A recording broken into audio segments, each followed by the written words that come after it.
you will also get Sing 11,000. Alright, so it's not difficult to read this U shape. But you must bear in mind, you have to use the given interest rate. You cannot go and set US interest rate. You can't.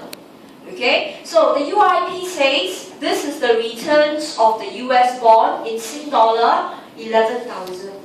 Alright? That would say, okay, if the UIP is valid, the returns of the Singapore bonds must also be $1,100.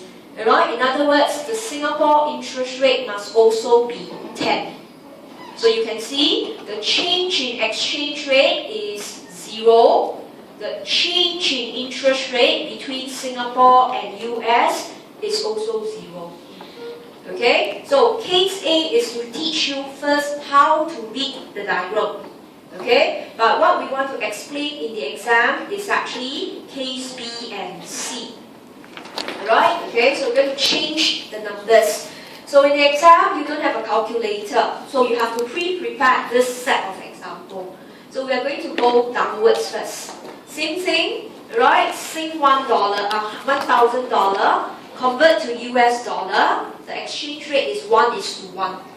Okay? Then now you will get the same returns, USD 11,000. So now, let's say, okay, there is a prediction that the exchange rate will be higher. Okay, so the exchange rate that you can use, okay, you can copy down. Initial exchange rate was Sing 1 is to US 1. Okay, so we're looking at case B. So E1 now, alright, as given must be larger. So in this case, we will take US, say 1.02. Right, so the future exchange rate will go up. Okay, so in this case, you can see change in exchange rate here would be about 2%. Right, take 1.02 divide by 1. Right, then times 100%. So this is a 2%. Okay, so with this in mind, right, okay, the UIP predicts that the change in interest rate must be a -2%. It means Singapore's interest rate must be smaller than US interest rate. And Singapore's US interest rate is already 10. You cannot change it. So the UIP will predict that Singapore's interest rate will have to be about 8%. Alright, so what you do is this, okay, you take your 1100, so now you must divide by 1.02. Alright, so the returns here you can put in, alright, would be about 1080. Okay, it's not exactly the same, it's approximation. So put it in, right, I don't have the slides with me, okay, so I only have the soft copy. So put in the value here is 1080. It's an approximation. Alright, so that tells us if the Sing return here is 1080, the interest rate here must be only 8%. Because 8% of $1,000 is $80. Alright, okay, so in this case, in the heading, we could see if the EET plus 1 were to go up, alright, the UIP predicts interest rates will drop. So Singapore's interest rate became 8%. So it's a very convenient way of prediction. Alright, that if you want to buy a US bond, okay, and you also know the predictable exchange rates of Singapore, you could predict Singapore's interest rates. Okay, so right at the bottom of your notes here, okay, let's put in the intuition. Why is it Singapore must drop the interest rates?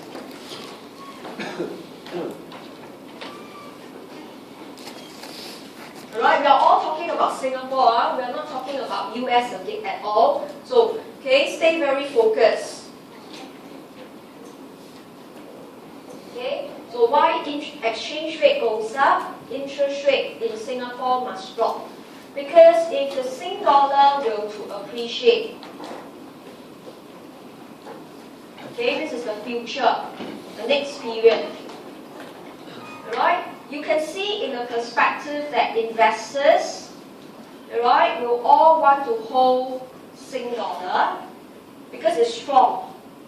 Okay, so Sing dollar is very strong and they will all want to buy Singapore bonds. Okay, you will always want to hold money in places that the currency is strong because the money that you make, when you convert back, you get a bigger pool. You want to do that. Okay, so therefore there will be ample supply of funds in Singapore. So imagine the theory says there is perfect capital mobility. Right? So if the Sing dollar is strong, funds will gush into Singapore. There will be ample funds in Singapore. And therefore, financial institutions, they face with too much funds, they will cut interest rates in Singapore. That is the intuition. Alright, but remember, the assumption must be there must be free flow of capital. There's no restriction. Alright, so this expectation of exchange rate of Singapore being stronger will bring in funds flooding into the Singapore financial market. So the financial institution, or you can call them banks if you like to, faced with too much funds, they will cut interest rate. Alright, so that's where we saw the interest rate in this case from the initial 10% drops to 8%. Alright, so exchange rate movement will have a direct impact on interest rate movement, but the assumption is there must be perfect capital flow. If there is limited capital flow, this will not happen. Alright, imagine Singapore don't allow funds to flow in, we don't have ample supply of funds, interest rate will not drop at all, it will be stuck. Alright, so that's why the best example to illustrate has to be Singapore with US. We cannot put Singapore with Malaysia, Singapore with China. We can't do that at all. Okay, so that was the case B that we saw. If we expect Sing dollar to appreciate, okay, then Singapore's interest rate has to drop. Okay, and the returns of both bonds was exactly 1080 in Singapore dollars. Okay, so with that now let's move to case C. So I'm going to give you the exchange rate, okay, and you fill up the gaps for me. So in case C, initial exchange rate, so this is case C here. Initial exchange rate, you can write on the heading, was Sing 1, US 1. Then we are given that the exchange rate is expected to drop, so we call it E1. So let's say we will get 0.95. Okay, so I want you to quickly fill up the table. Okay, fill out what is the returns of Singapore bonds and the Singapore interest rates.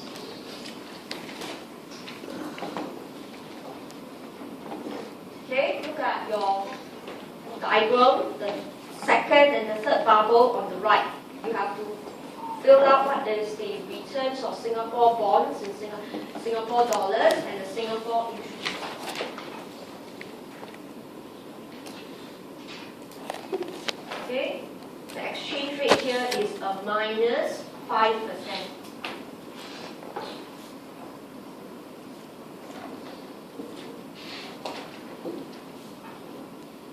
So I use back Singapore 1000, convert to US 1000 first. Interest rate in US 10%. You get US 11,000. But now you must divide by 0.95.